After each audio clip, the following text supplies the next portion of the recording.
Monsieur le maire, chers collègues, aujourd'hui Nice ne va pas bien, aujourd'hui Nice doute, aujourd'hui Nice souffre. Ce constat, monsieur le maire, est le vôtre. Vous l'avez exposé le 21 mars 2008 lors du discours inaugural de votre premier mandat. 13 ans plus tard, il est toujours d'actualité. Alors que vous nous proposez vos orientations budgétaires, il est bon de regarder si les milliards dépensés depuis votre premier budget ont produit des effets, pour redonner à Nice et aux Niçois leur fierté, leur tranquillité et leur prospérité. Votre projet, en 2008, c'était que chaque Niçois se sente bien dans sa ville. Résultat, la population a stagné depuis 2008, le taux de chômage s'est accru et s'écarte toujours plus de la moyenne nationale, le taux de pauvreté explose, les quartiers sensibles sont toujours, malgré les centaines de millions d'euros déversés au titre de la politique de la ville. L'hypercentre dépérit, l'insécurité demeure quotidienne et nos étudiants doivent quitter Nice s'ils veulent un travail à la hauteur de leur qualification. Pour ne pas parler de la tension immobilière qui pousse les familles niçoises hors de la ville alors qu'un logement sur 10 est vacant. On est attractif, déclariez-vous en 2008, que si les problèmes du quotidien, proximité, propreté, logement, sécurité, environnement, équipement public, stationnement, circulation, sont réglés. C'est vrai. Et c'est bien parce que ces problèmes ne sont pas réglés que notre ville n'a toujours pas retrouvé l'attractivité qui était la sienne par le passé. Toujours en mars 2008, vous promettiez « Je ne serai pas celui qui vous dira « On va construire pendant 12 ans et dans 12 ans, je commencerai à m'occuper des Niçoises et des Niçois ». C'est pourtant ce que vous avez fait et que vous continuez à faire, construire et encore construire. À cet égard, ce rapport d'orientation budgétaire que vous nous proposez aujourd'hui, qui porte sur le budget 21, recèle une pépite qui résume parfaitement votre bilan.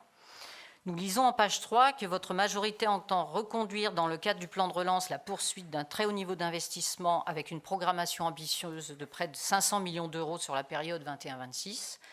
Or, voici que nous lisons dans le procès-verbal du débat d'orientation budgétaire 2009, le premier de votre responsabilité, la même phrase, rédigée plus sobrement toutefois.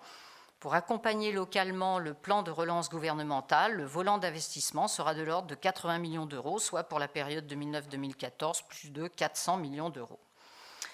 Quelle constance!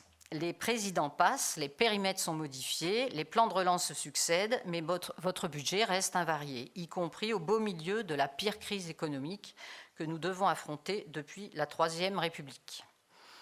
Vous étiez un jour qualifié de « Monsieur j'accélère » et vous nous cessez de reprocher à toute votre opposition de prôner la décroissance. Mais ce n'est pas au motard émérite que vous êtes que je vais apprendre qu'accélérer quand on rentre dans un virage serré, c'est la garantie de finir dans le mur. Or, le virage serré est là, juste devant nous, c'est la crise économique et sociale qui va naître de la crise sanitaire. Je ne m'inquiète pas pour vous, monsieur le maire, vous saurez toujours faire une pirouette pour vous en sortir, mais c'est pour notre ville et pour nos concitoyens que le groupe Retrouver Nice s'inquiète. En continuant à ne rien changer dans votre gestion de la ville, c'est Nice et les Niçois que vous allez projeter contre le mur de la récession et pour les 6 années qui viennent. Tous les projets qui sont les vôtres aujourd'hui datent de votre première campagne municipale de 2008. Certes, vos promesses de contournement souterrain de Nice par les poids lourds, une bonne idée pourtant, de la LGV qui aurait mis Nice au cœur d'une euro-région qui n'a pas vu le jour, de l'Observatoire transformé en Cité des Sciences et de l'Espace qui ont fait pchit. Ne reste donc que la ville verte de la Méditerranée, celle des palmiers en pot et des oliviers en bronze, et de la nouvelle ville dans la plaine du Var. Cette opération d'intérêt national dont vous étiez si fiers, car en attirant les financements européens et nationaux, elle devait assurer, je vous cite, développement économique, innovation industrielle, cohésion sociale et territoriale autour du développement écologique durable.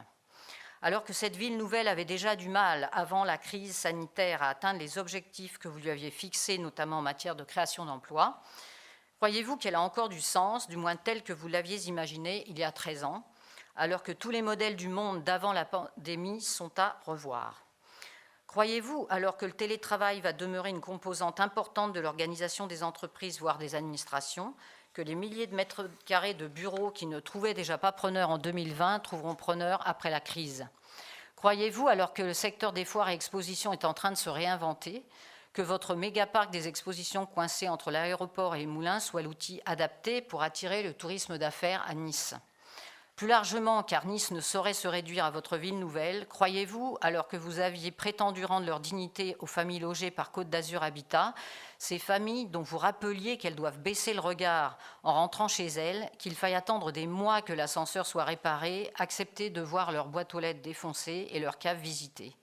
Croyez-vous que ces familles qui attendent toujours votre plan Orsec promis en 2008 peuvent imaginer un seul instant que le nouveau programme de renouvellement urbain réussira là où le précédent ANRU a échoué? Les fractures ressenties chez nos concitoyens se creusent sur les réseaux sociaux, dans la rue, dans l'abstention, et ces derniers mois les ont dramatiquement accrues. Des facteurs nationaux, voire internationaux, y contribuent, certes, qui ne sont pas forcément de votre ressort, je le reconnais, mais vous ne pouvez les ignorer. Pour toutes ces raisons, je vous invite, Monsieur le maire, non pas à mettre un coup de frein, mais un coup de guidon agile et souple, comme vous l'aviez dit, et à remettre notre ville sur les rails de l'avenir qui se dessinent et non sur ceux d'un passé révolu. Je vous remercie.